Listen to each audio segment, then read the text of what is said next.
All right, well, welcome to the Sports Guys, another special edition this week. We're going to be talking about our reaction to the NFL draft, which happened this weekend. We've been slowly working our way through the offseason while we're in mourning with no football. So we went through our offseason moves episode. We went through our top quarterbacks in the draft episode. We talked about the top pass catchers in the draft. We did our mock draft reviews. We finally got the draft this past weekend, and now we are going to review who we thought were the winners and losers out of that draft. But let me first introduce our panel here. How you doing, Robbie? Doing great. Good stuff. Fired up. I see your Dolphins ready to go. Yep.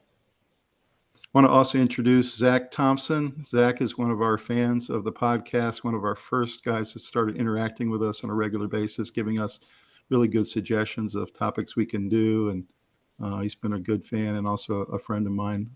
How you doing, Zach? Pretty good, man. Excited to be here. We're glad you're here. I see your Broncos ready to go in the back as well. Look forward to hearing your take on that. So let's go ahead and just lead off with what our overall reactions were to this 2024 draft. There was a lot of anticipation going into it. There's a lot of teams with needs. Really, almost everyone had needs. Even the good teams had certain needs they needed to fill. So the way we're going to rank it today and rate it when we look at our best and worst is, which teams filled their needs and which teams didn't. So, Robbie, you want to give us your impression of the draft so far? Yeah. Generally speaking, there's been a tremendous amount of analysis out there, and a lot of it conflicts. I think that speaks to how it's not a perfect science. My take on it is pretty simple.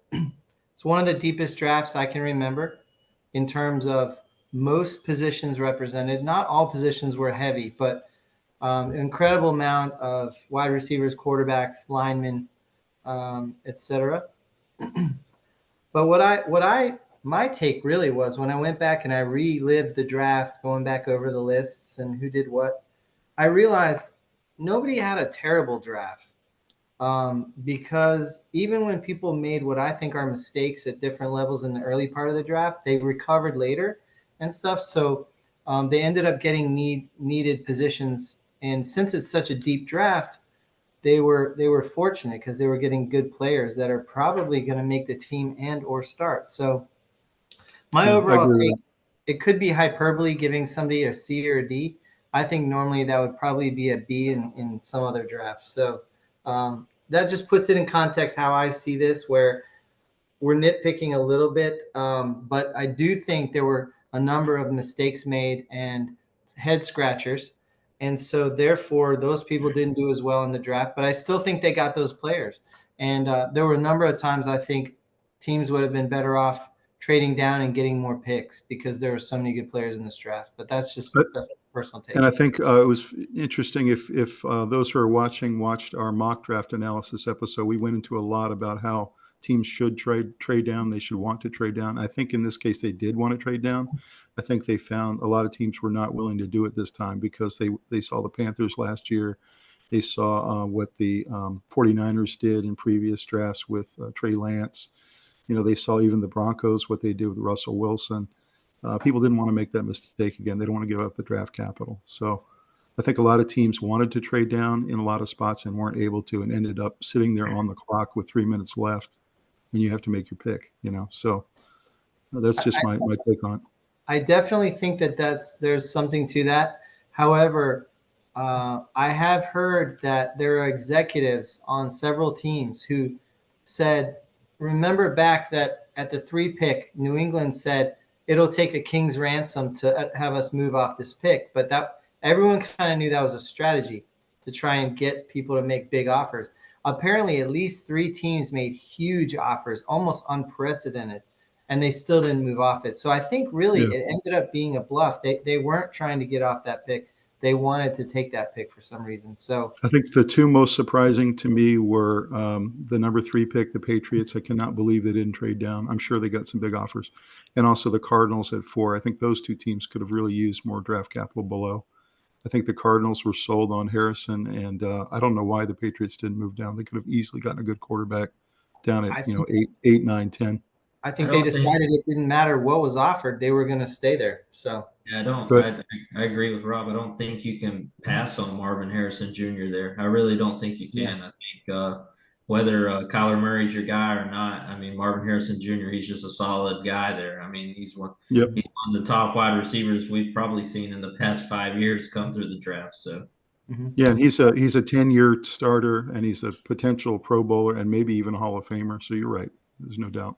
Anytime you can get a player that the defense has to scheme for, and you get inside their head, it's just an advantage. Zach, what did you think of the overall draft? What was your thoughts, kind of overall? overall the draft, I agree with what you were saying, Rob, about the amount of talent and everything, and the amount of quarterbacks and wide receivers that we had.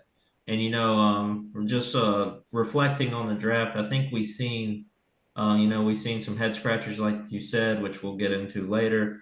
But I think that we were seeing some teams sort of stretch in a way, Mm-hmm. saying, hey, this talent might not be there in the next couple years with these drafts, so we might need to go ahead and take a quarterback now, Yeah. or we might need to go ahead and reach for that wide receiver now. And I'll go ahead and give a little spoiler alert as far as for me. My favorite team of the draft, you can see I'm a Broncos fan, but I really liked what the Eagles did. I thought the Eagles Me had too. a Yeah, excellent draft. I they thought did. that they really hit the pinpoints of what they needed. Now, as far as their quarterback, is their quarterback going to be their guy? Is he going to turn it around? Who knows? But I think they have the talent pool to keep moving. It's interesting you say that, Zach, because the really good franchises show every year why they're the really good franchises. They make the right moves in the offseason.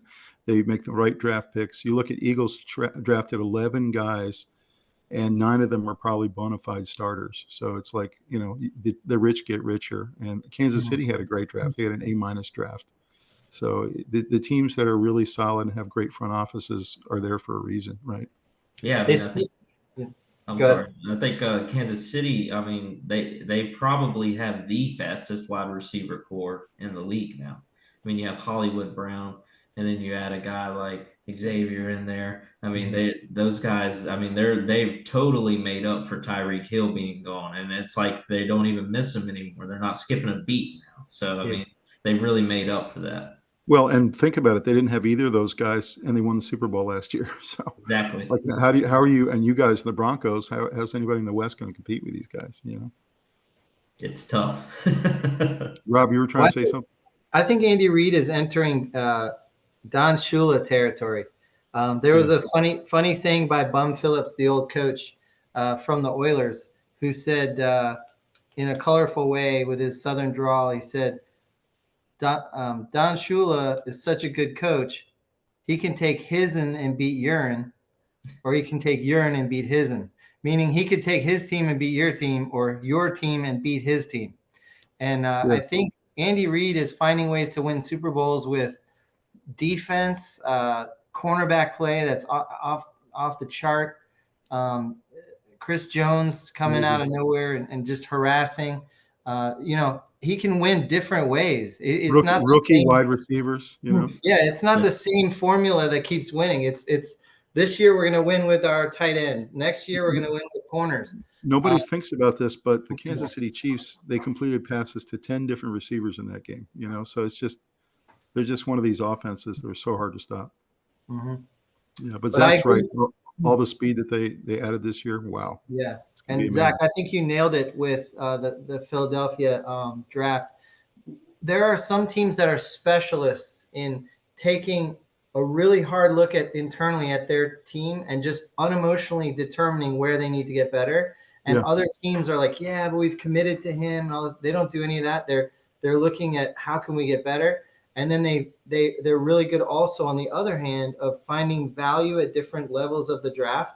And so they did a really nice job of getting what they need, good players later and later and later, and not struggling, not reaching for players that you could. And, They, and they we'll get take a look.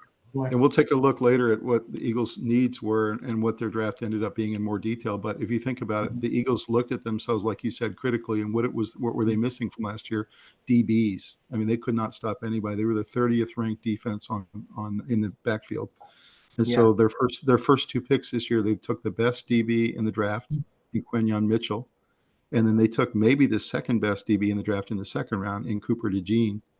And so, they're one of those front offices. So they see a need and they go not just address it, but they double address it. But I But like they, the biggest thing for me is that they didn't freak out. So yeah. some teams are saying, hey, at the end of the season, we were really struggling offensively. We were really, not playing our style of ball anymore. The front Right. office didn't freak out. They said, hey guys, we're going to be fine offensively. We're going to get it together. This is what we need, and that's what we're going to target. Some teams would completely throw it all away and say, hey, let's start over from scratch. And they didn't do that. And Mhm. for them, that's awesome that they believe in their guys. Yeah. And I personally think it'll pay off. I think we'll see the Eagles be even better. So my general take on this draft was it was the best collection of talent we have ever seen in the NFL draft, and that's not hyperbole. And I think that the reason is because we had COVID come in, and a lot of guys took their fifth and sixth years of eligibility, and you had this queued up amount of talent that was True. basically queued up over 3 years that all came out the same year. And so you now had at every position some of the best players we've ever seen. You had 10 quarterbacks drafted. You had 4 quarterbacks picked up as undrafted free agents, one of them being Sam Hardman, who's a Mhm. really great player. Yeah. You had, guys like Sam Milton going in the 5th round.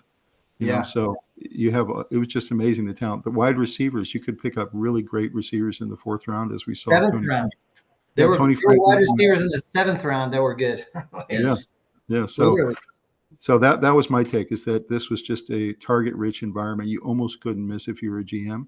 The only criticism the three of us have is that some teams just did real head scratchers from a strategic standpoint. They were still good players, but even Michael Penix Jr., I think he's going to be a very good player. It's just that wasn't a need for Atlanta. You know what I mean? Teams that won in this draft had the most picks because they got the most shots at the apple. And if you look at the Eagles, how many picks did they have? 11. 10. Yeah. I wrote down. It was 10. They got 11 because they traded with some guys. So. Well, 10 or 11, but yeah, the Bears got 5. So, right. So, they've set themselves up through good front office thinking ahead, not sort of trading away their future and doing all that. So, I mean, those are the teams that are going to continue to be in there. Not necessarily the best every year, but they're never going to be terrible. Although, do you believe in quantity or quality? I believe in both, and I think Chicago only had 5, but they really made the most of all 5 of those. Those were all starters that Chicago got. Their 3rd pick was a punter. Yeah, they needed a punter. No, so it was a little curious. Yeah, I'm seeing Chicago getting an A all over the place, and I'm just saying, rookie quarterback is risky at 1 and punter at 3. You don't get an A in my book. I mean, yeah. You have 5 picks. Although I think in the end, Adunze may be the best receiver in this draft. I know I might be a minority there, but for them to get him at 9 was really a big pickup for them. In our other podcast, Adunze was my favorite receiver. So that was the one that shines for me. Caleb Williams is a whole discussion into himself. But anytime you pick a rookie quarterback and you're riding everything on him, I think that's a scary proposition. That's right. Any final thoughts before we go into our presentation? All right, Let's go ahead and take a look here. All right, so we got the winners and losers of the 2024 NFL Draft, our episode 14. This draft was in Detroit, Michigan, and seeing as they beat the all-time attendance record of 775,000 fans, which is just astounding. The biggest number before this was 380,000 in Cleveland. So they doubled that number. So I have to think Detroit, Michigan's pretty excited about their football team right now. What do you guys think? For sure. I think the Lions are fired up. Some people dislike Dan Campbell. Some people love him. I personally love him. I think he's a all-in coach. And I think that, the fan base has been, learning for just leaning towards this for a long time. They wanted it so bad. And now they have a legit football team. And I'm excited for them. Yeah, no doubt about it. I love Dan Campbell. I wish he was still with the Dolphins, even though I also like Mike McDaniel. But it's easy to get behind him. I will say, when I was going over Detroit's picks, I did like their 2 corners they picked, but I Yep. felt like they still left the draft with some needs. Some of their Yeah, needs agreed. did not get addressed.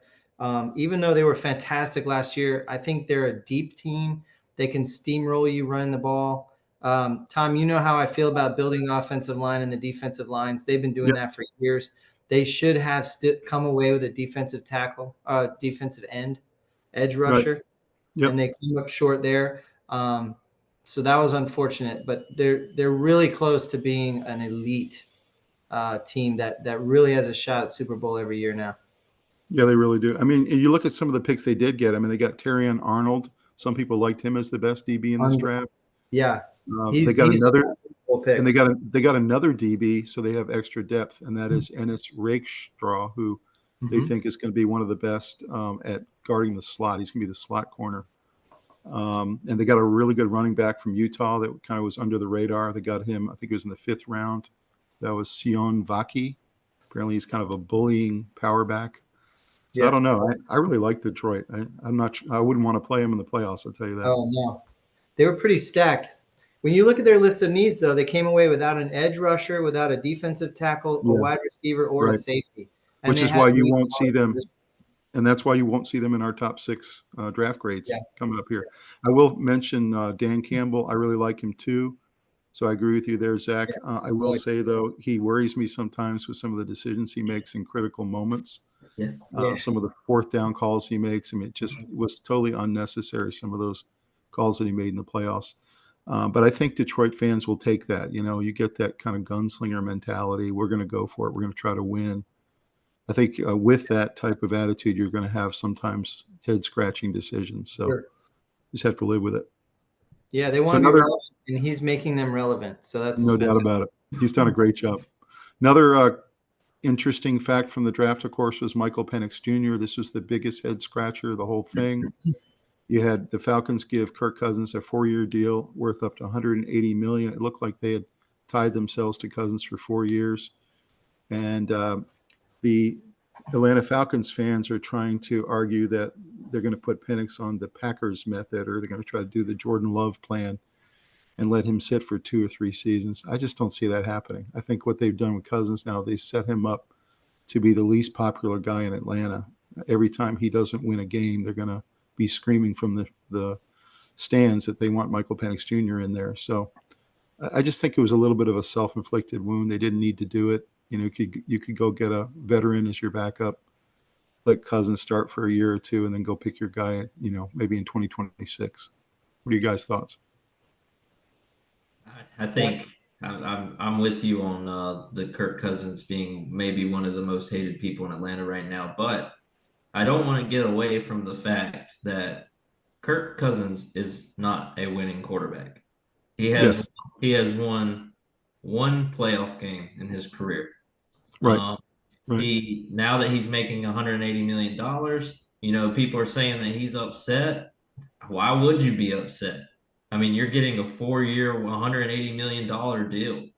I mean, I understand his premise of they put me in this deal, so obviously they want to win now. So why didn't they build around me? But as far as him being upset, I mean, he should never be upset.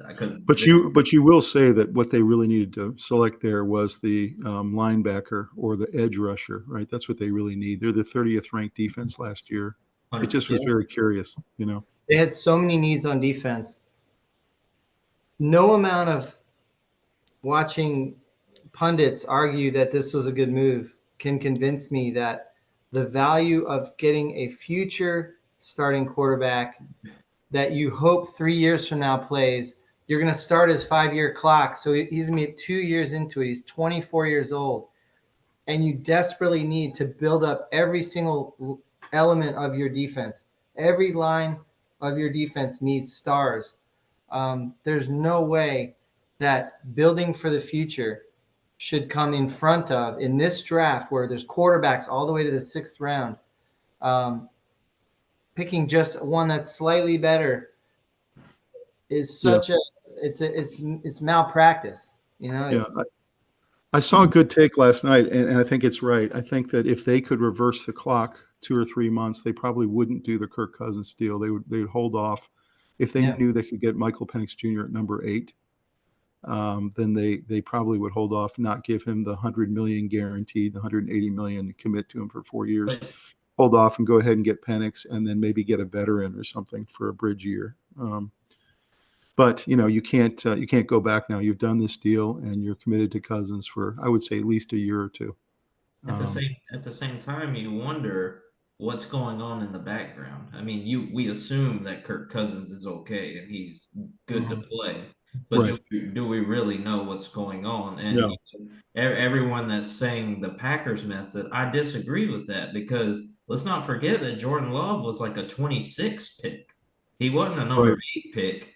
Well, I Right. mean, they really reached for this guy, and it I just know. it makes you question, are the GM and the owner on the same page? And I really Well, feel for the Falcons fans on this one. that's my other thing is, why are you taking Penix at 8? I mean, you could have traded down and gotten him a little later. Penix was a Yeah. second half of the first round kind of guy. So Yep. it doesn't make any sense. But yeah, I think we all agree on that one.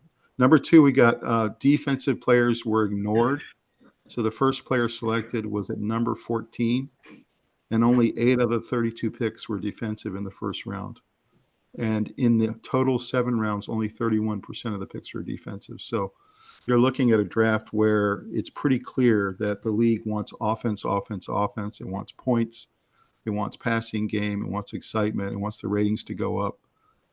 But I would have thought, even with all that these GMs know how important defense is, and you can't win championships without defense. So what are you guys' thoughts about this really pretty amazing imbalance of offensive players taken? Yeah, I mean, I think there was just, to me, I just think there was so much overwhelming talent offensively that everybody was saying, okay, well, we're going to shoot for the top offensive guys, and then we're going to hope that the defensive guys are still there on our next picks. And and I think that Atlanta got held up in that too, and they're saying we just have to take Penix here, which I disagree with. But to your point, we seen so many teams pass on their needs, and Right. we'll see that later with our draft grades, because a lot of these teams needed that defensive end, that offensive tackle, or whoever, and I think we've just completely went away from the narrative in some of it. No, The that's Raiders. absolutely right. Yeah. Rob, what are your thoughts about defensive players? Seems to be kind of ignored this draft. There weren't that many amazing defensive players. They were good players, but they all were, relatively speaking, projects or had some kind of question around them. The heaviest position group that was represented in this was cornerbacks, and a lot of them were picked. Of them were picked. But I will say that the offensively, it was like Zach said, it was an overwhelming amount of talent that you had to address offensive needs. But I think more than just, it's an offensive league and all that. I think that's what this draft dictated, was this is an offensive draft, and I think next year is going to be a defensive one. I've heard there's not going to be as many quarterbacks next year, but there's only going to be 3 teams most likely looking for a starting quarterback next year. Yeah. We can't say that right now, but that's the projection. So there won't need to be a lot of quarterbacks in the next one, because they all got them this year. And I think Zach's right, and you're right, Rob. I think that maybe these guys were reaching for a lot of these receivers and quarterbacks because they think next year is going to be pretty devoid of talent. If you're sitting and you're Atlanta and you're seeing Kirk Cousins maybe not coming along very well with his Achilles, and you're looking at next year and you've got Shedeur Sanders and not very many else coming out, it's going to be kind of slim pickings next year at the quarterback and receiver position. So, maybe that's why some of these teams reached and went ahead and took their guy, and even if they had to put him on the shelf for a year or two. The fact that they froze, that they reached and got players and looked forward, is no excuse for not addressing team needs first. I think it's a balancing act between taking the best player on the board and addressing a need. Sometimes you really have to lean towards taking the best player if he's unbelievably still available. But I think I saw maybe too much of that sometimes. And I think there was a little too much, reaching or hoping. And absolutely. This was a draft where take what you needed, because it was full everywhere of a lot of position groups that were needed out there. That's right. Well, number 3, we got the Chiefs-Bills trade for Xavier Worthy. I don't know how in the world Buffalo allowed Kansas City, their biggest rival in the AFC, to move up above them to number 28 and take the fastest player in the draft, Xavier Worthy, essentially taking the position they needed. It just seemed like, one organization that always beats the other one just because of pure quality and strategy. What were your thoughts about this move by the Chiefs? This move right here, I mean, you lose Diggs, and then you give this guy to the Chiefs. Like, I know it just doesn't what make any sense. what are we doing here, Bills? If They Josh, lost a lot. if Josh Allen is your guy, give him somebody to work No, with. somebody. Yeah. They lost a lot more than just Diggs. Like Yeah. they dumped their team. Yeah, Rob, what was the anecdote you talked about the Bills? What was that thing you heard? I think it was a meme where it was Josh Allen sitting there and there was nobody else around him or something. No, it was this funny video where they said, this is Josh Allen next year. And it's this guy who would throw the ball 60 yards in the air and he would sprint down and actually catch it himself. They said, this is Josh Allen. No one to throw to. Yeah. He's going to have to do that. This is just one of those head scratchers. I don't understand why some teams are always on top and other teams aren't, but this is the perfect example of why Chiefs and Eagles and other teams like that are always up there. They just have great front offices. Yeah, if you're going to dump all this salary, which is what they're doing by getting rid of all their stars, basically, then you have to backfill them with rookies that are on rookie contracts. And when you don't do that very well, you're going to be mediocre for a while. I don't care who your quarterback is. He's right. He doesn't have much around him, that's for sure. Look at number 4. We got Ricky Pearsall went at 31, so he went in the first round. A lot of people had a second-round grade on Pearsall, but it was really interesting because some people think he was drafted because either Brandon Ayuk or Debo might be on their way out in a trade. The big trade period's coming up now that the draft is over. And they asked Ayuk what he thought about it when he was in his workout last week, and he said, "Fire pick, no lie." So that was an interesting reaction by him. What are your guys' thoughts about the 49ers taking another receiver as if they needed one? We got this possession guy. I personally, I liked Keon Coleman better than Ricky. Okay. That's just my personal opinion there. The 49ers are stacked, and I believe, just like you said, I think there is going to be some moves somewhere. Not sure who it's going to be. I think I would see Debo go, but and I think that would really hurt them. But not sure what that's going to be. For 49ers fans, I hope it's not Debo.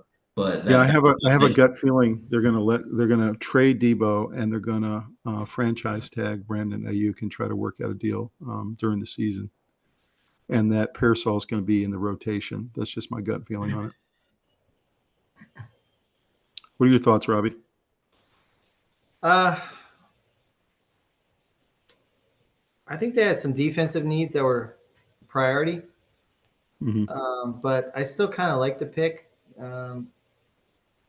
It's okay. I think they graded out pretty mediocre in the draft. San Fran didn't. The scouts who talk about him said he never drops a ball. Like, he has the best hands in the draft. He just everything he throw him. Yeah. He just catches everything. He's that kind of receiver. So he's not going to be a blazer. He's going to be a slot guy. He's going to be a possession receiver, but he just catches everything. I think he's a good pick. I don't think that was the value for him, for them. I think they had other needs that were way more pressing. By the way, have you guys seen Brock Purdy in the offseason, this weight training program he's on? He's getting super jacked like Tua did last season. I mean, it's unbelievable. Brock Purdy looks like a different player. He's getting so jacked. So that'll be interesting to see.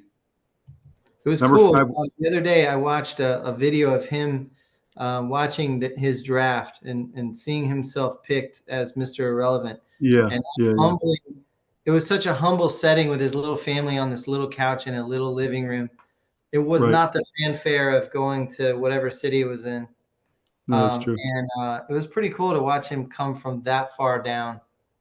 You just don't see that very much. So the next one here is the cornerback fall, which is really surprising to me. If you really rank the positions on a football team, you got quarterback number 1, of course. A lot of people think left tackle number 2, edge rusher number 3, and cornerback number 4. They're kind of like one of those top 4 positions you just have to have. You saw last year in the Super Bowl, the Chiefs definitely would not have won if they didn't have 2 of the best 3 corners in football. And yet this year, the first corner went number 22 to the Eagles, which is kind of interesting. So what are you guys' thoughts about that? Why do you think cornerbacks fell so much? Because punters were on the way up in Chicago. I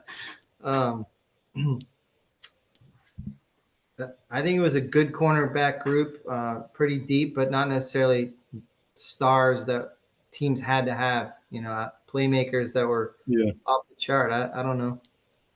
Yeah, and I think also maybe just like we talked about earlier, offensive players just kind of took over this year. It was an unusual year where you had even some of these really great corners dropped because offensive priorities were there.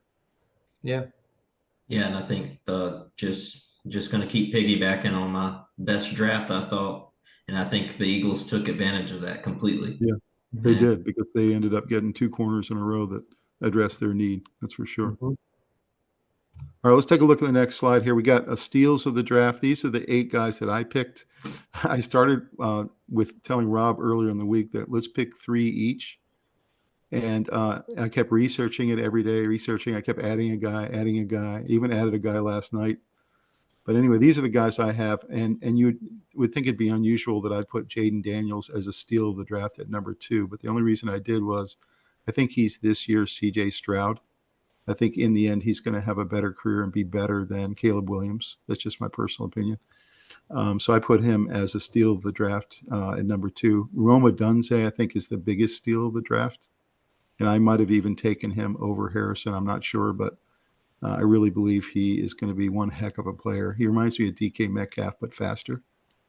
So I really think that's a great pick there. I had Brock Bowers, who dropped all the way to 13. I thought he was a top 10 level talent. I think he might prove to be kind of a Hall of Fame level type player. So I think even the Raiders were surprised he got all the way to 13. I had Malik Washington, who played for our Virginia Cavaliers. He went very late in the draft. He's one of those very productive players. He was in the running for ACC Player of the Year. Had over 100 catches, had 1,300 yards, had 14 touchdowns. He's going to be super, super productive. And, of course, he went to the Miami Dolphins, which is Rob's team. So that was a really nice pickup at 184. He was 4th in the country in receiving yards. Right. He was taken in the 6th round or 5th. He went down that far because of his size and his, they think his durability might not be there. But he's just one of those ballers. Every time you throw it in his direction, he comes down with it. I heard a scout talk about the most important thing when you're analyzing a player is what you see on film. It's more important than anything related to combines, 40 times, anything like that. Those things can help you get higher. Like DK Metcalf shot up as soon as they saw how strong he was and how fast he was. But they said the most important thing is watching these people's tape. That'll tell you with preparation on Saturday, if they prepare the same way, they can make the jump to Sunday. And Blake Washington on film was off the chart. And to think, you talk about value, getting him in that late of a situation speaks to how good this draft was. I mean, and how fast are the Dolphins now? Oh my God. Yeah. I mean, he's the slowest one. I know. Then you got Xavier Worthy. I mean, the Chiefs traded up to get this guy. They couldn't believe he was still there. They traded with the Bills, of course. Amazing receiver, one of the top 4 receivers in the draft, in my opinion. And he's just blazing fast. He's a Tyreek Hill type guy. He's 170 pounds, so he's a little bit slight, but he's going to be their burner. He's going to be their field stretcher, I guess you could say. Tony Franklin going in the 4th round and joining his friend in Denver. Tony or Troy? Troy Franklin at 102. So that was a really excellent value there, I thought, and obviously pairs him with his college quarterback. Peyton Wilson from NC State. Rob and I got to watch a lot of football with him. Rob works for NC State, so we know Peyton Wilson and we know what a value he is. He plays a lot like Luke Kuechly. He's a sideline to sideline kind of guy. He's a tackling machine. Yeah. He's very physical. The worry with him is that he does have some injury history because he plays so wild and crazy like Kuechly did. So there is a little bit of a concern there, but maybe he can work with the linebacker coaches and find ways to protect himself in the NFL, hopefully. But I think that's a heck of a value for the Steelers to get him in the 4th round. And then I think maybe one of the top 2 or 3 steals in the entire draft is Cooper DeJean, who most scouts had ranked at the 22nd best player total. And the Eagles go ahead and get him as their second DB off the board at number 40, which is pretty amazing. So these are my 8 as I did the research this week. What other ones would you guys add? I think one for me was the Panthers selecting Jonathan Brooks.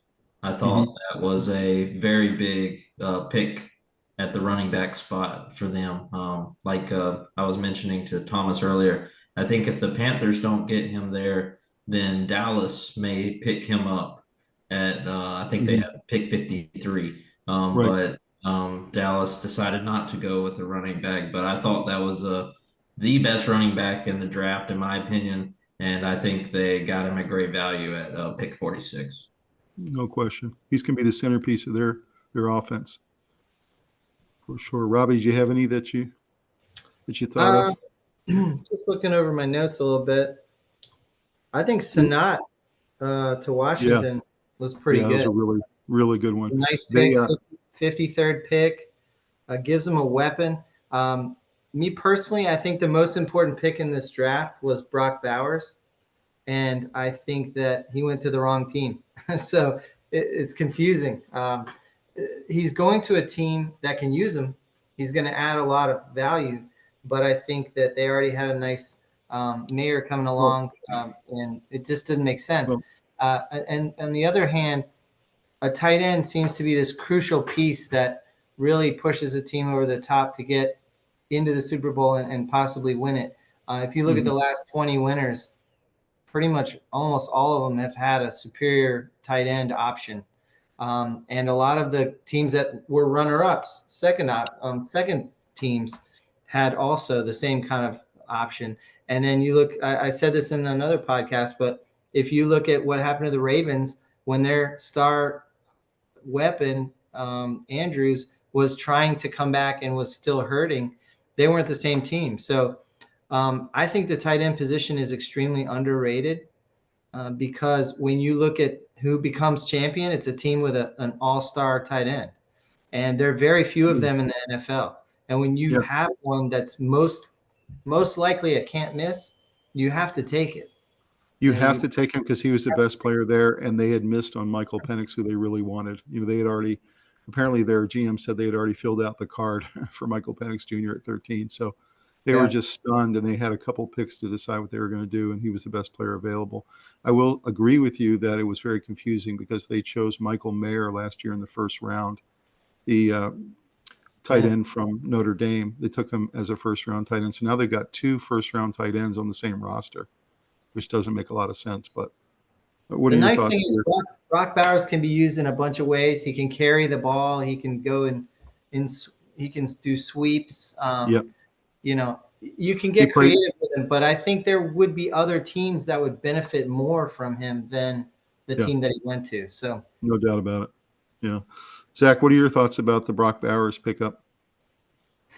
I'm big on Brock Bowers. I think Brock Bowers is probably the best tight end I've seen, maybe in the past 5, maybe 10. I mean, you got Travis Kelce in there, but Brock Bowers is he was so important to the Georgia offense. You've seen when he got banged up a little bit, what happened to that Georgia offense. They significantly fell. And like Rob said, it's a very underrated position. And I agree with him completely. I think Brock Bowers is a team I mean, is a player that if you take him to a team that is right on the edge of, being Hmm. good, you Yeah. implement him into that offense, and then they just Mhm. explode. Everything Well, clicks. you notice, Zach, that the teams that are getting to the Super Bowl the last 5 years all have a pass catching tight end that's, Yeah. a Yeah. Pro Bowl lever tight end. Yeah. They have a Um, superior weapon at the tight end position.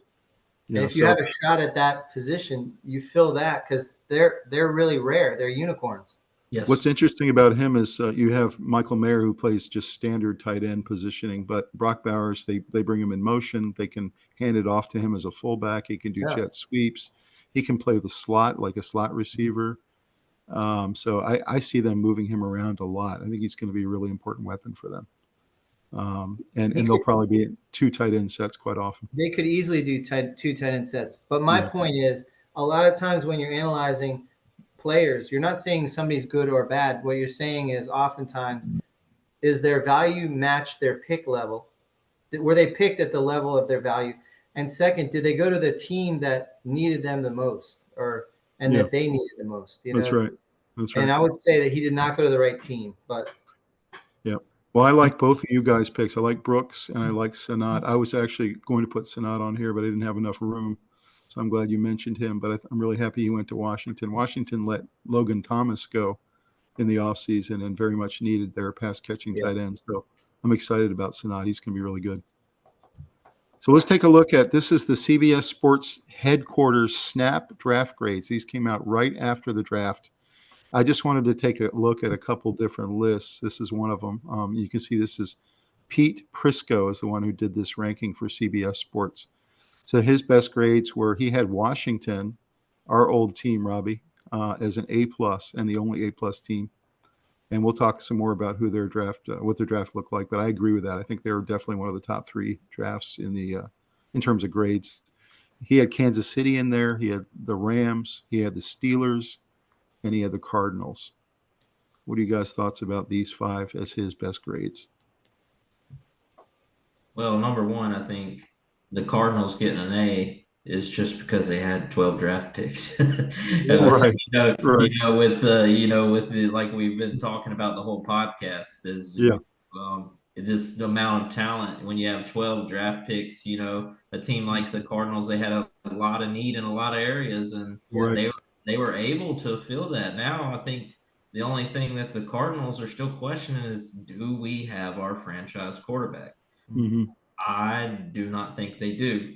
I don't Some either. people are still a Kyler believer. I'm not. So I'm not. I think I would have went quarterback somewhere with them. I'm not sure where we could have. I think you couldn't have passed up on Marvin Harrison Jr. But I just think they're gonna still run into quarterback issues. Well, this is what Rob talks about. I mean, there was all those guys that went in the third, fourth, fifth, sixth round, all those quarterbacks that are developmental quarterbacks and could Yeah. sit behind Kyler for a year or two. Mm-hmm. I would have taken like a Milton. He's Yeah. a really great prospect, and he needs a year or two of seasoning. But Spencer Rattler, Sam Hartman, Rattler, yeah, yep, you know, exactly. decent guys that could be good backups for a year or two. That's right. And you're not going to burn a bunch of capital to put them as a backup. But you'll notice a couple of the teams here that are always good. So the Rams did great. They've got a great front office, great coach. You got Kansas City. They always seem to be on top.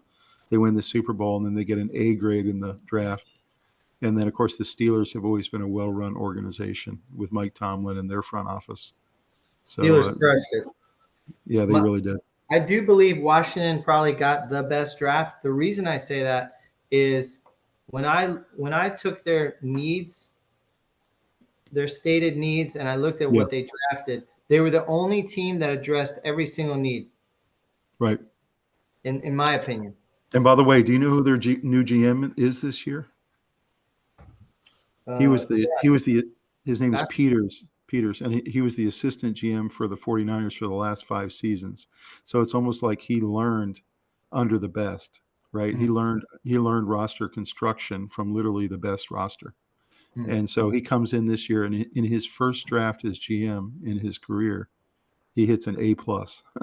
So, that was a huge hire for Washington. They didn't even have a GM for a couple of years. So the fact that they got this guy from the 49ers is, very promising for that new ownership group with Magic Johnson and those guys. Yeah, they picked up Luke McCaffrey. Some nice little projects. He's learning how to play wide receiver. Yep. They got just a really nice filling of their needs. And yep, like they said, needed a solid middle linebacker. They got that guy. They needed some offensive linemen. They got that. They got a DB. Yeah. So yeah, really, really good. Some of the worst grades here kind of surprised me. 49ers at C+. I'm not sure I would agree with that. I think they had a pretty decent draft. I wouldn't give them an A, but they were pretty solid. The Seahawks with a C+, the Texans with a C+. I'm not quite sure why that was. I looked at their drafts. It didn't seem terrible to me. Yeah, I love the Texans draft. Yeah, I thought it was pretty good. The Raiders, they gave a C, I think, because of the argument Rob was making earlier, and that is that they took Brock Bowers, a great player, but they didn't really need him. So, and they didn't seem to address a lot of their other needs. Mm-hmm. They didn't get their quarterback. So, a lot of issues there with the Raiders. The Falcons at a C-, getting really penalized by that very strange pick at number 8. And then the Browns, they didn't have much to work with. They had basically traded away all their picks for 2 seasons to get Deshaun Watson. So they just were kind of, the cupboard was bare. They didn't really have a lot of picks. And when the ones that they did have, they didn't really fill the needs that they've got. So what are you guys' thoughts about some of these worst grades? Yeah, I think, with the Texans, I thought the Texans had a great draft. I think, they did a little more than people thought they were going to do last year. And they really, they got another guy that works really well with C.J. Stroud, the tight end, Cade Stover, and they're reunited again. And like Rob said, the tight ends are a dime a dozen. He's definitely not, at the level that some of these guys, but, it's great that they filled that piece in. I just want to ask a general question to you guys. With the Falcons, let's say you guys are the GM. You're on the clock right there. It's your turn to pick. Who are you picking at number 8 if you're the Falcons? I'm going edge or defensive tackle or linebacker. They, like Rob said, Falcons absolutely needed a star at all 3 levels out of this draft. I'm going edge rusher. On defense. Yeah, probably edge. You start in the trenches, and the best thing you can do to a good offense is disrupt it. And the only way to really do that is to have lockdown corners and get to the quarterback before the play can develop properly. And if you are deficient in talent like they are, they're at the bottom of the league. You have to start with disruption. And then you move into 1 star at each level. You've got to have a star linebacker, a star safety, and a star corner. And then you help the other corner with other guys. And then you build from there. This is going to take 3 drafts probably to rebuild this defense. But it doesn't help when your first pick is a quarterback you hope to play 3 years from now. A lot of people aren't really talking about this, but there's another player that this hurts, and that's Bijan Robinson. I think you sort of shoot yourself in the foot with him as well. Yeah, no, that's true. The best years that he's going to have is going to be under a quarterback that is out the door in 3 to 4 years. And do you remember Aaron Rodgers watching Caleb Love get picked? He was furious. And the reason wasn't as selfish as it looked like. How dare you threaten to bring in my replacement? It was more about you use that pick when I need a receiver. We could be doing special things here. And you bring in a guy who's going to be breathing down my neck, but not playing. And I still have the same receivers and same tight end situation. That's why it was mad. It wasn't as selfish as it looked. It was really like, I believe in these guys. We just need a little help. And putting a backup for the future is not helping anybody. 100%. Well, he was looking for a weapon. He had really young receivers back then. He wanted a weapon or a tight end or maybe an offensive lineman. He probably wouldn't have even minded if it was a great defensive player because that helps the offense. So he just was like the head scratcher. I think it's the same thing with Kirk Cousins. It's not so much that you're bringing in somebody to compete with me. It's that pick right there would have been so beautiful to get one of these studs, one of these. So Zach, if you were the GM of the Falcons, what would you have done? Man, and I'm gonna be completely honest with you guys. I would have went Brock Bowers. I, Yeah. Yeah, I would have. I mean, yeah, me too.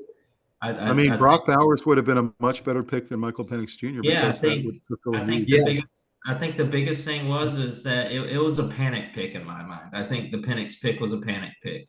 And Mhm. I think it would have been better to panic on Brock Bowers because then your offense is just so legit. I understand you had one of the worst defenses, but then you can start building on that with your other yeah. picks.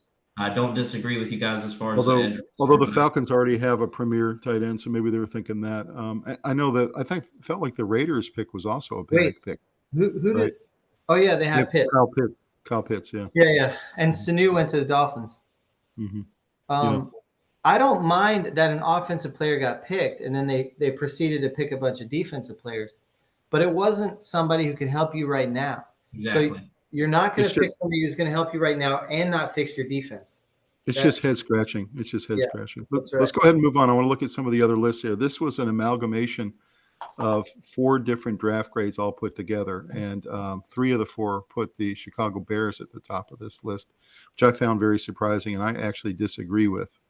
But they said that even though they only had 5 picks, they took their quarterback for the next 10 years. They took their number 1 receiver for the next 10 years. They took Yale offensive tackle, who they felt was a really good value at 75. Of course, they took a punter, which Rob loves, but and then they took a defensive end, who apparently is a very impactful defensive end, kind of like a run stuffer and a pass rusher kind of guy. So they put Bears at number 1, A plus. What are you guys' thoughts about that? No. No, I agree. Agreed. Caleb Williams, to me, is a question mark at this point. I need to see it.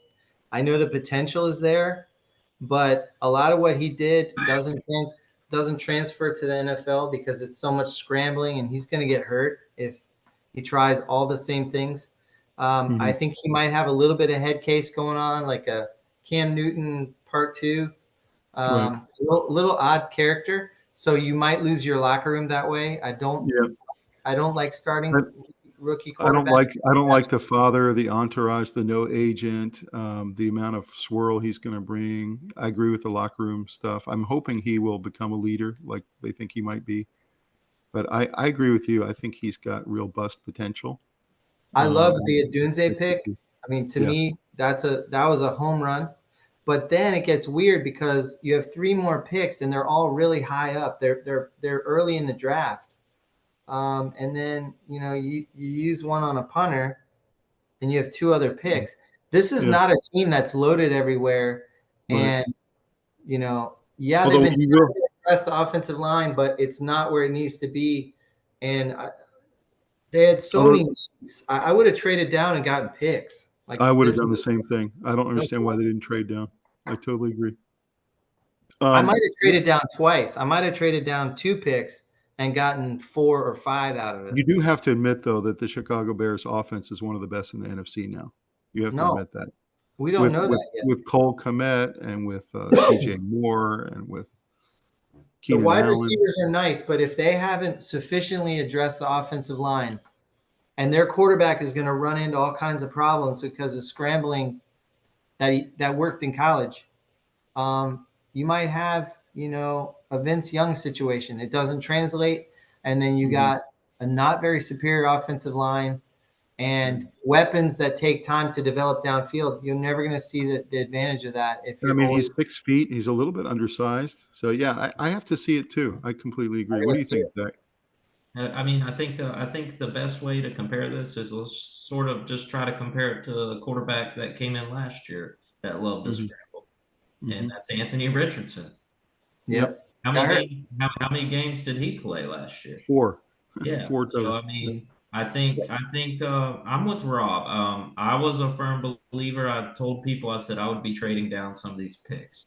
Yep. Um, I agree. I would have tried to maybe like I was a Marvin guy. Might have would have tried to nab him and some other guys and traded down. Yeah, I Caleb agree. Williams, I hope he is everything, but I'm not for the shenanigans of not working out, and I think he may be a locker room cancer. So The he Bears wants could have the Bears could have traded down. They could have traded down and gotten Michael Penix Jr. Or any of these kind of late first round guys, yeah. and developed them and gotten more picks and gotten more offensive linemen and more D linemen, and really been in great shape for the next 5 years.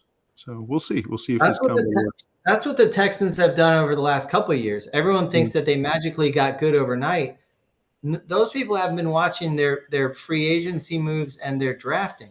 They've been drafting and making free agency moves for the last 3 years in a row easily, where they're on the right track. They built it all up, and then they went and got their rookie quarterback. And all of a sudden, how did they get so good so fast? It took time. And I don't know, Zach, if you saw a couple of our lead up to the draft episodes, but we were talking a lot about, the way you build a winner, the way the 49ers did it, the way the Texans did it, is you have 3 or 4 great drafts in a row, and then you go get your quarterback. You get him last. As soon as you get your quarterback, there's a 5-year window that starts. And if you're going to do something like draft somebody you're not going to use for the first 3, right? What if he's good right here? Then you're in a dilemma immediately, and you need to sign him before you even know if he's really the guy. And the Panthers did the opposite. They went and got their quarterback, and now they're trying to build a team around him. And that's just not the way you do it. It's backwards. He's fighting for his life every single play. It's a good way to get him killed and break his spirit, and then he'll never be as good as he would have been. He'll never realize his potential. So number 2, we got the Pittsburgh Steelers, also an A+. Head coach Mike Tomlin, GM Omar Khan upgraded their quarterback position via free agency with Wilson and Justin Fields. So they basically took the quarterback position off the table. They got the 2 guys they're going to go forward with. So that allowed them to go ahead and make a lot of great picks. I mean, if you look at all the picks they made, I mean, I agreed with every single one of them. The first one being you go get yourself the best left tackle in the draft, who they thought was Fontenot from Washington. Just a big, flexible, athletic, fast. I mean, I was watching some of his tape this week, and I just was astounded. He could probably play tight end. He's so quick and athletic. Then they went and got Zach Frazier, and they just kept going, both on the offensive and defensive side of the ball. They went and got Roman Wilson in the 3rd round, who's going to be a speedster for them from Michigan. So he's going to be on the opposite side of George Pickens. What are you guys' thoughts about the Steelers draft? I like it. I like it a lot. As far as the quarterback room for the Steelers, that's still a toss-up for me. But overall, their draft was great. I think their team got way better. And like you said, this is just a franchise that just drafts good every year. Yeah, and in the 4th round, they got Peyton Wilson, which we talked about earlier. So, I mean, he was the best linebacker in the draft. 100%. They got him in the 4th round, and that's wild. I love this. To me, Pittsburgh and Washington hit it out of the park. I agree. Peyton Wilson pick just sort of illustrates how much of a understanding they had of value at every level in this. They picked up a guard, a tackle, and a center to really help get the running game going. And that's going to be the best friend of the quarterback situation, trying to develop into something from nothing, really. Because when you bring in 2 new guys and one's clearly the starter and one's clearly the backup who's been a starter, you don't know how it's all going to work in that quarterback room. But the best thing you can do is get the running game going, and everyone will be having. I completely agree. Washington and Pittsburgh are also my top 2. I mean, just look at these big hog mollies they got. Okay, they got an offensive tackle, they got a center, they got a linebacker, they got an offensive guard, they got a defensive end. So it's like all the way down the list, they get all these big guys. And then they asked Tomlin, why did you get all these big guys? And he said, we just want to roll people. So it's like, how can you not love to play for a coach like that who just wants to hit you in the mouth, Play action is such an obvious offshoot of that, Yeah. And I think also with the Justin Fields, and I think you could see a team that could use 2 quarterbacks here. Yeah, that's right. Justin Fields is a phenomenal runner, and I think this is a team that would greatly complement him with the big guys they have in front of him. I wouldn't be surprised if they use both guys in kind of a rotation format. I completely agree. I wouldn't either. And I I think think Fields may be starting the second half of the season. I didn't want to go ahead and knock my boy Russell Wilson. He just left the Broncos. It's still fresh. But it was hard watching, man. It was hard Yeah, watching. it was terrible, and it was terrible in Denver. But I will say that, Tom, you know how I feel about Justin Fields. I think he hasn't played great, but he showed me enough to say, okay, well, what's really around him? He needs to get an opportunity with a good offensive line, good options, maybe a nice tight end option, which Cole Kmet was starting to come on. I feel like the Bears were starting to get better with Fields. And they then picked up Keenan Allen, I mean, to me, Zach, Rob said before the draft, and he was right. I mean, he would have stuck with Fields in Chicago and trade down. And he would have traded down and gotten a bunch of picks. I would have gotten Odunze, Bowers, and you know what I mean? Yeah, I 100% agree. I think they gave up on Fields too early. I think they were ready for results right then and there, and they're just putting it on Fields when in reality, who did he have around him? And now you start the clock over with somebody that has a lot of pressure on him because there's so many people saying he's going to be amazing. They get an A for drafting him. And I'm sitting here saying, I have some questions about this guy. Like, yeah, that's right. He wants to have ownership of the team. The knock on Russell Wilson was he had an office in Seattle. And he traveled separately. He was allowed to be away from the team sometimes. Imagine that's nothing compared to I want to be a part owner. Like that. Wow, that'll separate your locker room pretty quickly if you have that kind of diva behavior. And so number 3, we got the Eagles on average, but there's some people that are actually saying they had the best draft of all. And I think it could be argued that that's the case. They got Toledo's first rounder, Quinyon Mitchell. A lot of people think the best DB in the draft. They got who a lot of people think was the second or third best DB in the draft in the second round, and Cooper DeJean. They got the third rounder pass rusher in Hunt. In the fourth round, they got Will Shipley, who's going to be able to back up their starting running back and be a real good contributor from the beginning. Saquon Barkley being the starter. They got the guard Trevor Keegan. They got Johnny Wilson from Florida State. So just on and on and on and on. You look down through their draft, and it's pretty incredible what they delivered. Jeremiah Trotter. But what are you guys' thoughts about the Eagles? I love it. I love every single bit of their draft. Like I said, these guys were my favorite draft. I think it was hard for Philly fans to watch Baker Mayfield dice up that defense. I know. And they responded in the best way possible. They filled all their holes. I think that they filled all their needs. As long as Jalen Hurts comes out and he can figure it out, and they can figure out some of the coaching schemes and everything, make sure everything's good, I think the Eagles are easily contenders again. No doubt. I do think they still have a little bit of need. According to what they projected as their needs, they didn't fill edge rusher or offensive tackle.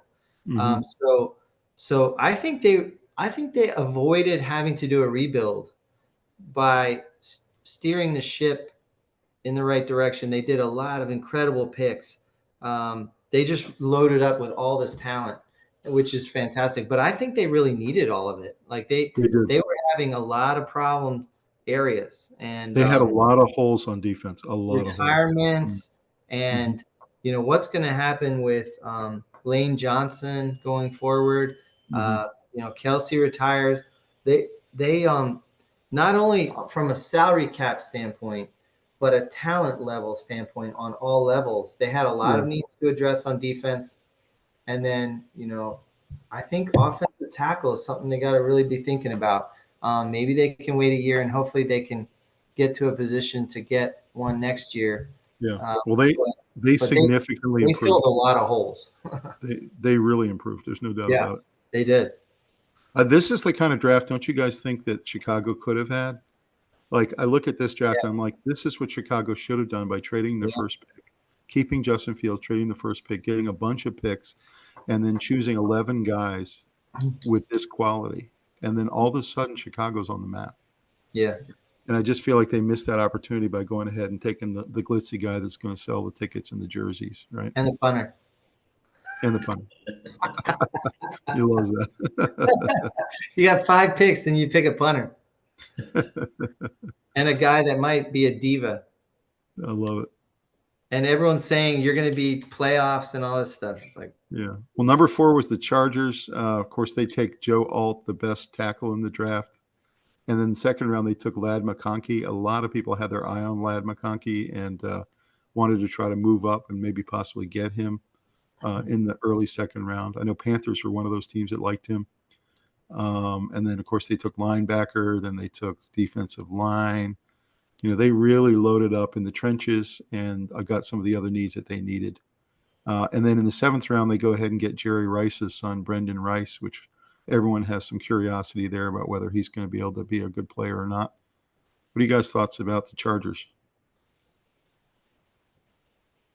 I'm a big Herbert fan. I love the Joe Alt pick. I think it was a good draft for them. I think that Harbaugh going there is going to reignite this team. I think this team has always been just a hair short. It seems like every season they're just a hair short of being good. And I hate it for Herbert because I feel like if he was on another team at times, he could really excel. The only thing for me is, Keenan Allen leaving him. He's still got Mike Williams there, but he's banged up a lot. So, I mean, I don't know what the wide receivers really look like for them. Yeah. They got Ladd McConkey and they got Brendan Rice and they got this other kid, Cornelius Johnson from Michigan, both of those guys in the 7th round. So it felt like they did address receiver, but they didn't go premier receiver. So I don't know. Yeah. I'm a little worried for Herbert to figure out who he's going to throw to and if anybody can get separation. If I have to watch him hit Quentin Johnson, keep throwing to him and him dropping wide open balls every single time, it's like, I feel he so was such a bad. disappointment last year. I have to think he's going to be better this year. Quentin Johnson's got to be better this year. I mean, honestly, he can't be worse. So yeah. What are your thoughts, Rob? Tom, I told you in one of our other podcasts, my 2 most important picks on where they were going was Brock Bowers and Joe Alt. And they weren't people that everyone else is talking about. I feel like these are what you build your offense around, these kind of guys. That's right. They're not the flashy guys, but these are the intelligent picks that are going to pay off, for 10 years.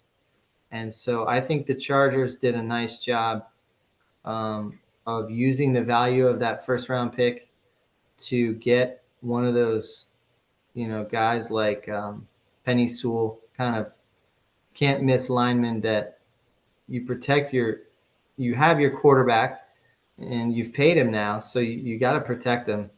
So you have any kind of shot at building something. And, I think they did a nice job. I think they had a really good draft.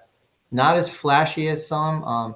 Definitely got some receivers that one of those might pan out, and that's really all you're hoping for. Definitely the Rams showed that last year. You can get one late if you believe in him enough. And he's a hard worker. He can come out of nowhere. So, I haven't even seen Brendan Rice play. I know he played for the USC Trojans, and I'm really curious to see him play this year if he makes any kind of impact. But isn't it kind of funny thinking about it as far as the Bears versus the Chargers perspective? The Chargers pay their guy. They say, "Oh, we have our guy," and now they're saying, "Okay, well, who's he going to throw to now? Well, we'll be fine." Right.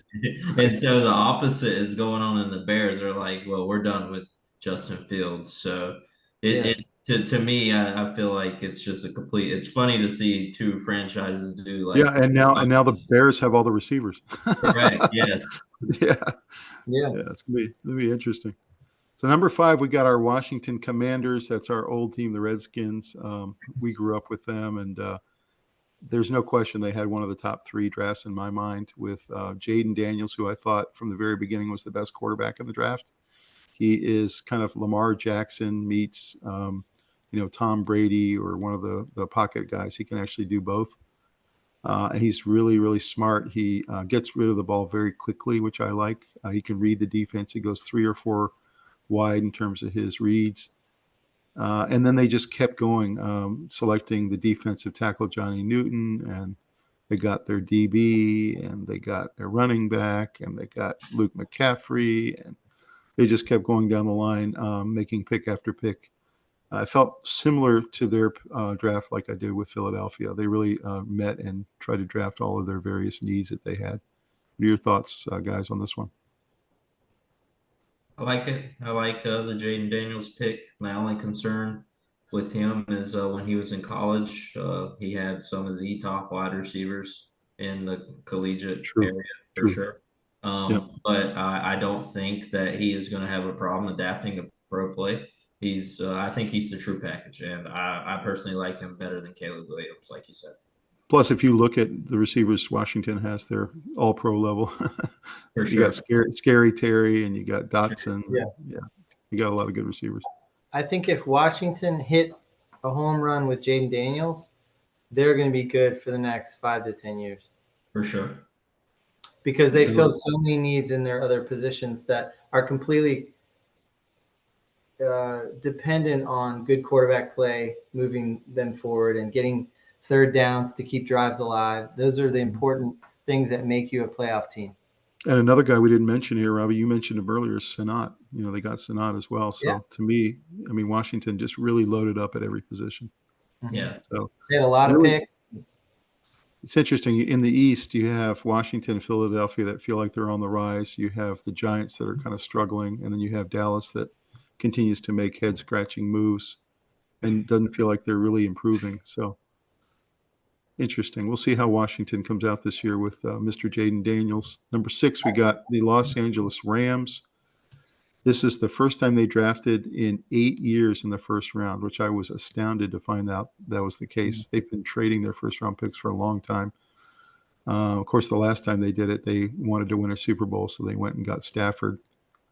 But I thought they had a really excellent draft, starting with one of the better edge rushers, Jared Verse from Florida State. They got Fisk, who's a defensive tackle, so they really bolstered their defensive line now that they are losing their Hall of Fame defensive player with retired Aaron Donald. They got Michigan's Blake Corum, which I thought that was an excellent pick. I loved watching him play this past year on the national title run. Mm-hmm. And then they got safety Cameron Kitchens, who a lot of people thought might have been the best safety in the draft. What are you guys' thoughts about the Rams? I would say the Rams drafted a kicker, Joshua Carty. He's a North Carolina native. I think he is a really, really good kicker. I know a lot of people don't give a lot of love to kickers out there, but I think, I think he is going to be one of the best kickers in the NFL. Mm-hmm. Okay, I like that. I'm not anti-kicker, that's for sure. I think there is a value position where they become a really important element of your team. I know that I've heard a lot of coaches say that the most important play in football is the punt because there's no other play usually that, unless you have a long bomb, that changes fields as extremely as a punt. So I just think that there's value with each position, and I think kickers are pretty frequently available. So I'm not for one trading. I guess my biggest critique of the Bears getting a punter at pick 122. They had 5 picks only, and so that's my argument. If I had 10, 12 picks, I'd pick a kicker or a punter. But I will say that Zach may be right. This may be one of those types of guys who you do want to draft because he's that special a talent. I mean, if you look at his collegiate record, I mean, I think he's one of the guys. And I don't think they reached for him either. I mean, pick 209. Do you guys remember a couple of years ago when the Panthers drafted the Harrison Butker, who's now with the Kansas City Chiefs? I think he's one of the top 3 kickers in the league. They drafted him even though they already had Graham Gano, and everyone was kind of scratching their head, and they thought, well, I guess they just drafted Graham Gano's replacement.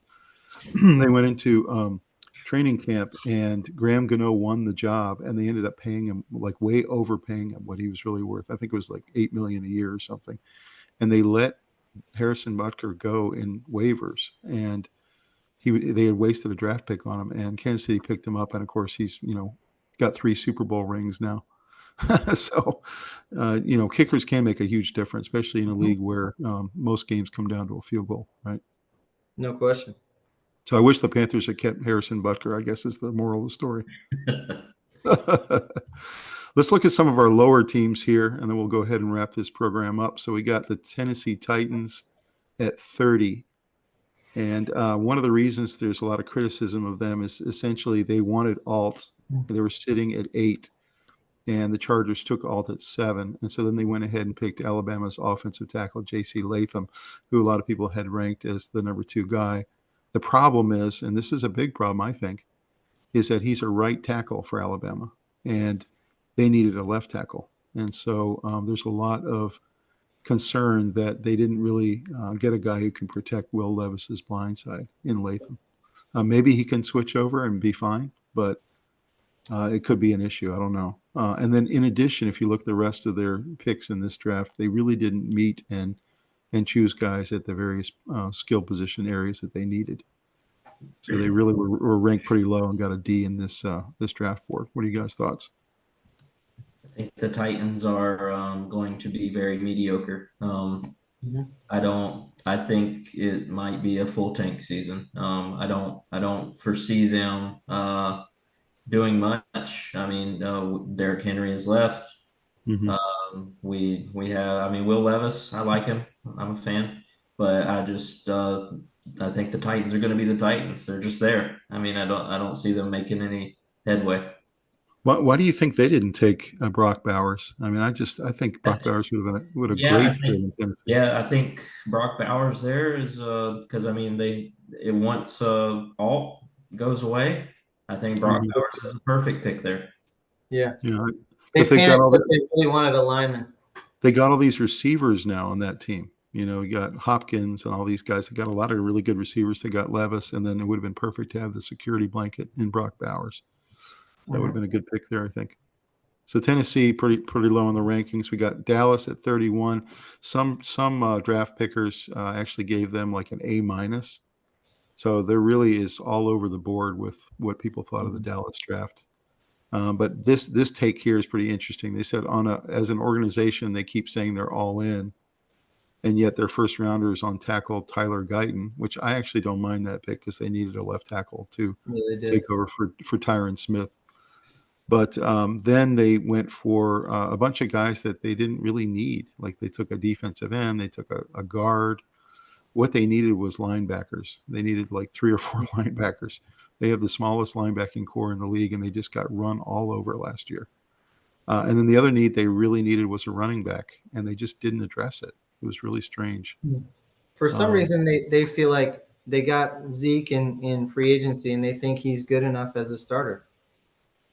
Which we know he's not. He's at this point he's a goal line specialist at best. Yeah.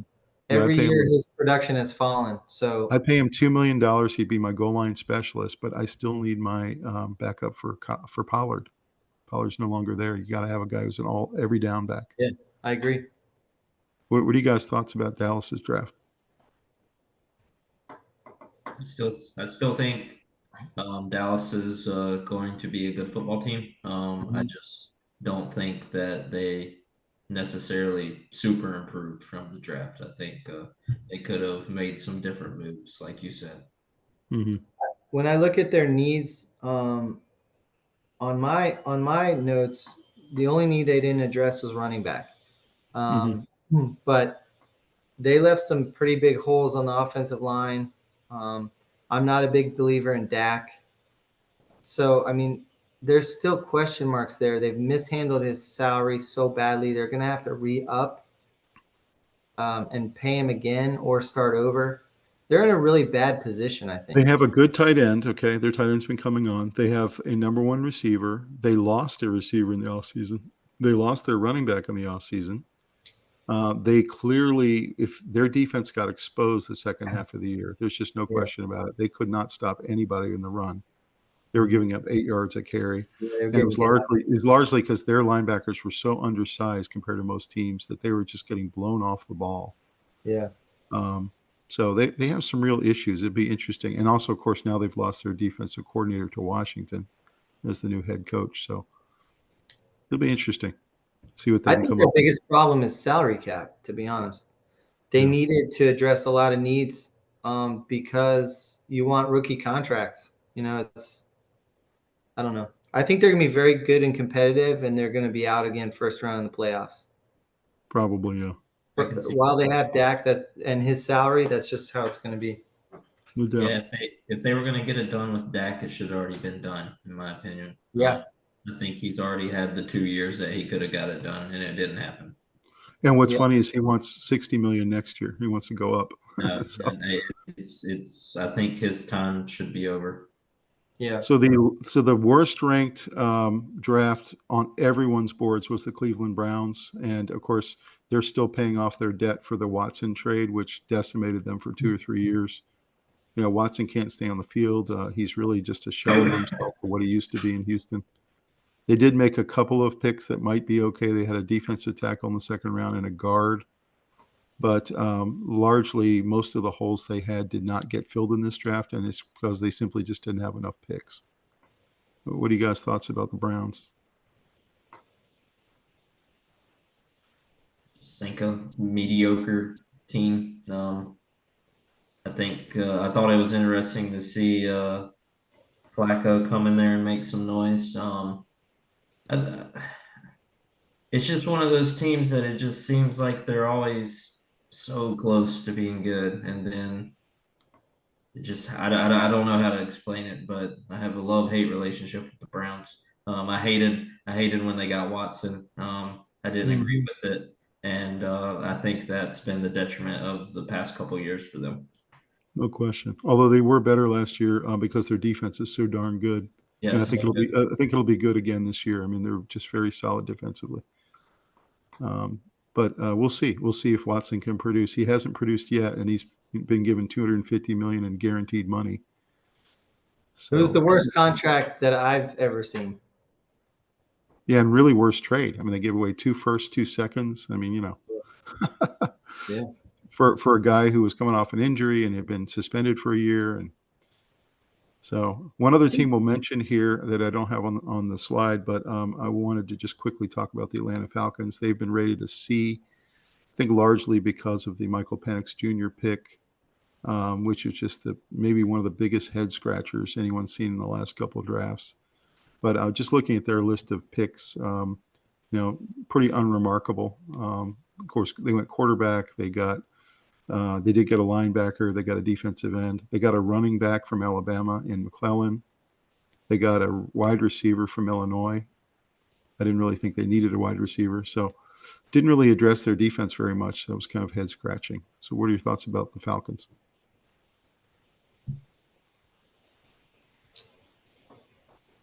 I think they addressed a little bit of defense, but they mishandled that first pick so badly that it just kind of sent them reeling off in the wrong direction. I think they actually salvaged some of it to where their team is better than it was. I'm sure it'll be nice to have Penix in the building as an insurance policy. Once they can get past some of the uncomfortable nature of how these two quarterbacks are going to have to sit in a quarterback room, they'll probably get used to each other and start to like each other. So you can get past that part. I just don't think they got a whole lot better, but I do think the way they drafted, they got a little better as the draft went on. But they made a huge mistake. Yeah, like Rob said, I think Kirk Cousins is a great guy to have in front of you. Now, while he's proven that he's not exactly a winner, Kirk Cousins is a guy that I think he's a team first guy. I don't agree with the money that they paid him at all because I still think he's not even the best quarterback in the NFC South. And I'll go ahead and say I think Baker Mayfield is that guy right now, in my opinion. And so like Rob said, I think the draft got better as it went on. or Mhm. better, but that first pick really stumbled him along the way. Mhm. Well, so what do you guys' final thoughts to wrap up the episode? Any final thoughts on this draft as we head into the kind of final free agency period and the trade period? Yeah, I want to hear about Zach's opinion of the Broncos. Yeah, Rob. And I then we'll hear about your opinion about the Dolphins. yeah, I don't. I wasn't a very big Bo Nix guy. I was really hoping that Penix would somehow fall to us. I didn't foresee that happening, which it didn't. But I'm not a big Bo Nix guy, but I will say that I would rather have him than Zach Wilson, and uh, Mhm. and I'm Oh yeah. really I'm really glad that we did pick up Troy Franklin to help with Bo Nix coming in. Mhm. He's Mhm. a little older. He might, have that veteran experience being in college for so long. You never know. But our quarterback issues have always been a thing. So So we got to settle this right here because going up to the draft, Bo Nix was one of Rob's favorites, and he really felt like he was a great value, and that he was the guy that the Broncos should take, and that he was the next Drew Brees, and he was a Sean Payton guy. So we So got to hold on. figure out, I don't know about we got Drew to Brees. figure out where we are here I didn't with say your that. opinion and where Rob. Here's where I'm coming from. I listened to um, a lot of NFL scouts, and they said that out of all the quarterbacks, the one that ran the most pro style offense and is the most ready to take a snap in the NFL today is Bo Nix. He's one of the oldest quarterbacks. I don't know if he's the oldest. He's one of the oldest He quarterbacks. and Penix are both 24. So Oregon ran the most complicated offense, similar to an NFL style, and he has a long reservoir of experience to draw from. I think his ceiling isn't nearly as high as a Penix or great. potentially Caleb Williams if Caleb's handled the right way. It's going to be everything to Caleb Williams, whether he's handled correctly or not, whether he melts down or he goes in the wrong direction. But he could be a fabulous quarterback. So ceiling is really, really high for some of those guys. Ceiling is lower for Penix, but I mean for Nix, but I think he's more ready right now. And so if you're looking for a rookie quarterback who's going to start or play a lot in the first year, I would be comfortable with Nix over a lot of the others, especially at the position he's being picked at. You know, if you're I mean, you getting know a what? Here's the top bottom five line. pick, I wouldn't have picked Nix. Bo Nix is just as good as Brock Purdy is. The problem is that most quarterbacks who come to the NFL, they need the right situation. Mm-hmm. And so you can send a really talented guy to the wrong team and they can flame out like a Justin Fields. There are very few guys that could come in and would be good everywhere. I think Mahomes would have been good anywhere.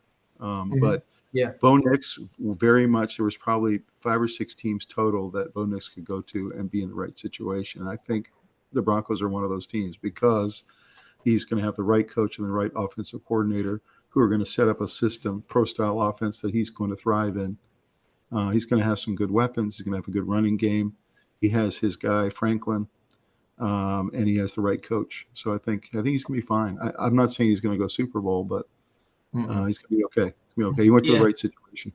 yeah. I think the biggest thing as a Broncos fan is we haven't had a consistent guy for really since we've won the Super Bowl. So I Yeah.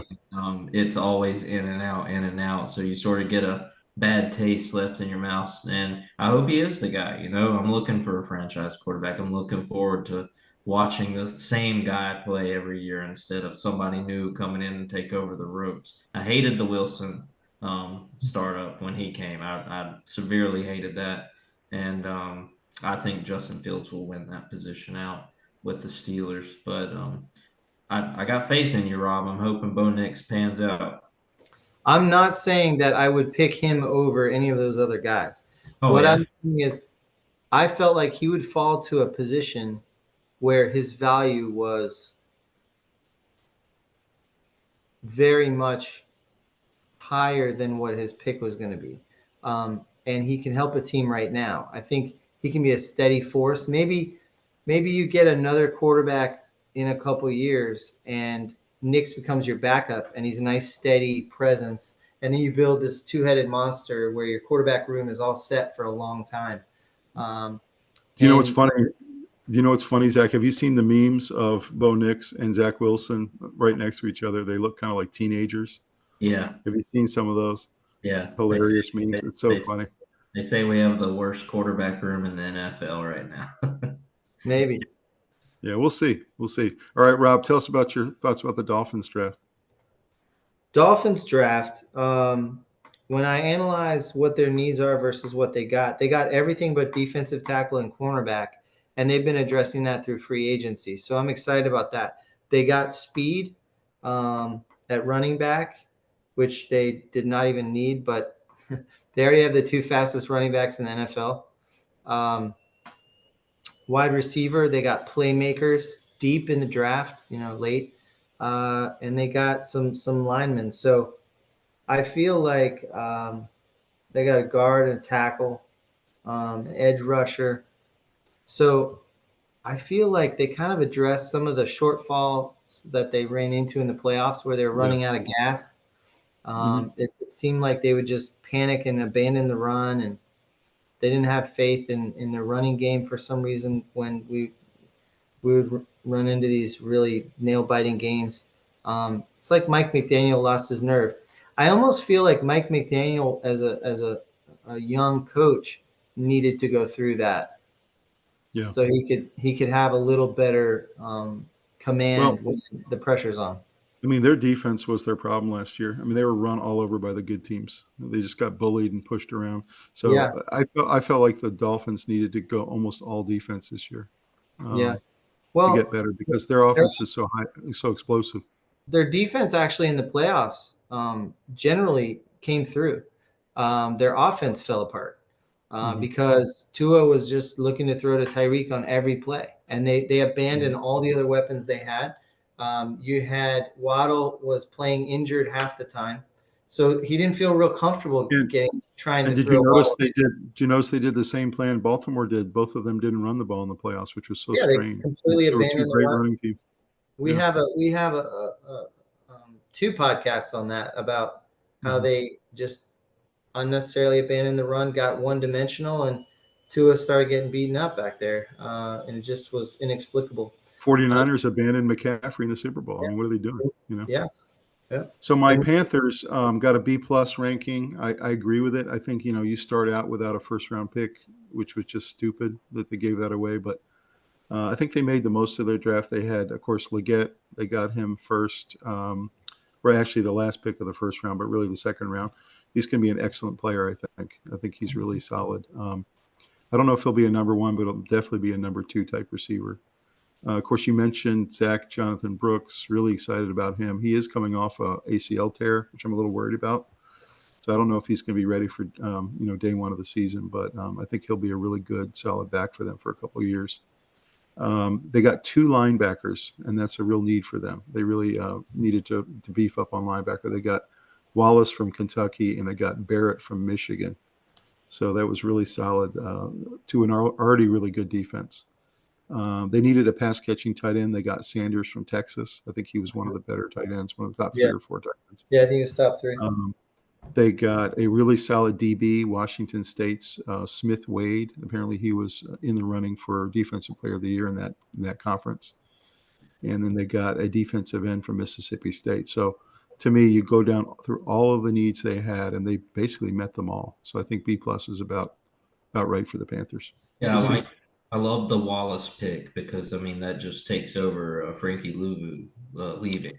That's right. Really love that pick. Yeah, me too. So we'll see. Hopefully all 3 of our teams are either playoffs or getting close to playoffs next year. For sure. Well, guys, thank you so much. We had a great episode, and hope everybody enjoyed that. And Zach, just want to thank you so much for joining us, man. It was great, and we'd love to have you back sometime. Of course. Thanks for having me. Had a great review with you. And draft is over now. We move into other portions of the off season. Actually, OTAs are coming up pretty soon here, but a lot of the teams will be looking at possible trades. So just stay tuned with us in future episodes, and we'll see you guys next time. Have a good one.